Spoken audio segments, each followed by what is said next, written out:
Peraduan Cinta Malika, Story by Fujika, episode 12. Dukung channel ini dengan cara like, subscribe, komen, dan share. Terima kasih. Malika menoleh ke sumber suara. Ia mampu mendengar suara orang yang memanggilnya, namun ia tidak begitu jelas dengan wajah orang tersebut. Kemarilah Malika, kamu akan bahagia bersamaku. Di saat Malika berdiri dari duduknya dan hendak melangkah, tangannya ditarik oleh seseorang lainnya. Malika, kamu tidak akan bahagia bersamanya. Seseorang di ujung sana kembali berucap, membuat Malika kembali mengalihkan tatapannya ke seseorang tersebut. Tak lama, orang yang memanggil tadi melangkah mendekati Malika. Perlahan tapi pasti, semakin dekat dengan posisi Malika, dan akhirnya Malika dapat mengenali wajah pria tersebut. Astagfirullah, seru Malika begitu terjaga dari tidurnya dengan nafas yang memburu. Sambil mengusap peluh di wajahnya, ia menghela nafas panjang guna menormalkan debaran jantungnya. Kak Aska, lirihnya teringat akan mimpinya barusan. Ya Allah, mimpi apa itu? Malika kemudian bangkit dan berjalan menuju pintu. Mungkin karena baru di rumah tersebut, Malika jadi lupa membawa air minum ke kamarnya seperti yang biasa ia lakukan ketika masih di rumah pamannya. Namun, betapa terkejutnya ia ketika pintu terbuka dan menampakkan Angga berdiri di sana dengan menatap tajam ke arahnya. Mas Angga, ucapnya. Ya, ini aku. Mau kemana kamu? Ketus Angga. Aku haus mas, aku mau. Malika tidak menyelesaikan kalimatnya, sebab Angga menerobos masuk ke kamar dan menyambar bahu kanan Malika. Akibatnya, tubuh Malika sedikit terhuyung ke belakang.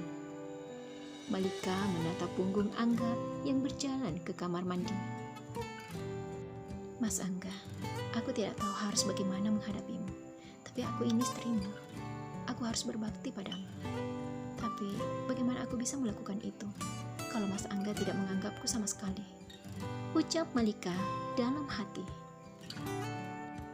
Aku tidak mau berbagi tempat tidur dengan kamu, seru Angga ketika Malika hendak naik ke tempat tidur setelah meletakkan gelas minumnya di atas nakas. Maksud mas? Tanya Malika yang seketika berdiri di sisi tempat tidur. Apa kamu tuli?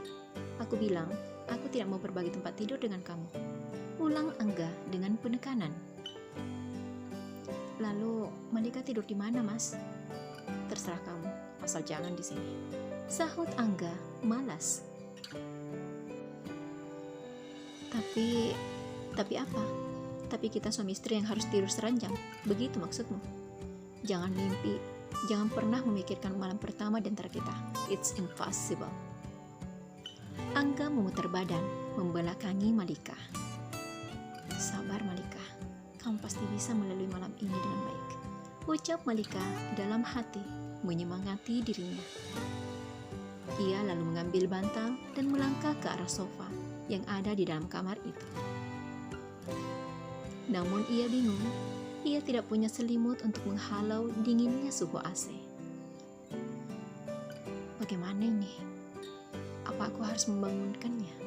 Tidak, itu tidak mungkin terjadi. Aku tidak mau dia marah. Lebih baik aku tidur saja. Menolong Malika sebelum membaringkan tubuhnya di sofa tersebut. Malika pun tertidur sambil menghadap tempat tidur yang ditempati Angga. Hingga tidak ada lagi suara yang terdengar selain bunyi detak jarum detik pada jam dinding. Samar-samar Malika mendengar suara azan berkumandang. Ia mengerjap lalu menatap sekelilingnya. Ia melihat Angga yang masih terlelap. Perlahan ia bangun, namun ia kembali meletakkan kepalanya pada bantal sebab merasa pusing. Sepertinya aku masuk angin. Aku juga merasa demam. Gumamnya. Tak berselang lama, ia pun mencoba untuk kembali bangun. Walau merasa kurang nyaman, ia tetap berjalan ke kamar mandi untuk membersihkan diri lalu berwudu. Akan tetapi, di saat ia usai melakukan ritual mandinya, ia pun dilanda panik, sebab ia baru mengingat jika ia tidak membawa pakaian ganti. Ia lalu meraih handuk putih yang terlipat rapi tak jauh darinya, kemudian melingkarkan pada tubuhnya. Setelah berwudu, ia bersiap membuka pintu kamar mandi. Semoga Mas Angga masih tertidur, harapnya, lalu menekan gagang pintu. "Hei, siapa kamu?" Suara Angga membuat Malika yang berjalan mengendap-endap berhenti. Ia menunggu suara itu kembali, namun tak ada lagi. Ia pun menoleh dan mendapati Angga yang masih setia dengan bantal dan selimutnya dengan mata yang terbejam.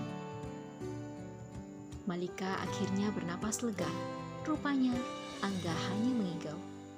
Buru-buru ia mengambil pakaian dan kerudung dari dalam koper yang belum sempat ia pindahkan ke lemari, kemudian kembali ke kamar mandi.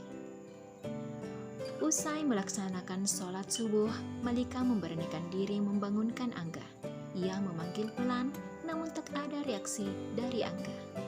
Kini tangan Malika terulur, menepuk pelan lengan Angga. Mas Angga, sudah subuh," ucapnya. Namun, apa yang Malika dapat? Begitu Angga membuka mata, ia menatap tajam Malika yang masih menyentuh lengannya. Dengan gerakan cepat, Angga menepis tangan Malika, membuat Malika merasakan sakit di pergelangan tangannya. "Jangan lagi kau menyentuhkan tanganmu itu. Aku tidak suka," sengak Angga. "Tapi Mas, aku hanya ingin membangunkan Mas untuk sholat subuh," ucap Malika mencoba memberi pengertian. "Tidak usah," bentak Angga, kemudian mengubah posisi tidurnya membelakangi Malika. Tak terasa, air mata Malika menetes. "Ya Allah, beri hamba kesabaran," batinnya seraya menghapus air matanya. Sambil merapikan peralatan sholatnya, sesekali ia melirik Angga yang kembali terlelap. Setelahnya, Malika menuju ke dapur.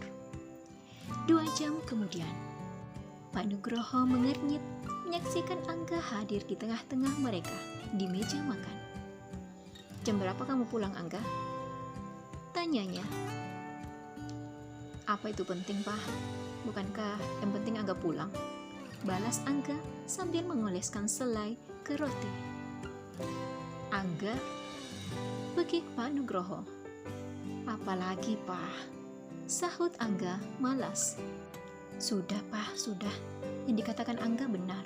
Yang penting kan dia pulang, Pak. Tidak usah Papa permasalahkan," ucap Ibu Anggita membela Angga. Pak Nugroho hanya menatap kecewa kepada sang istri yang terkesan memanjakan Angga dan abai terhadap sikap buruk yang dilakukan putra mereka yang satu itu. Terus dukung channel ini dengan cara like, subscribe, komen, dan share. Terima kasih.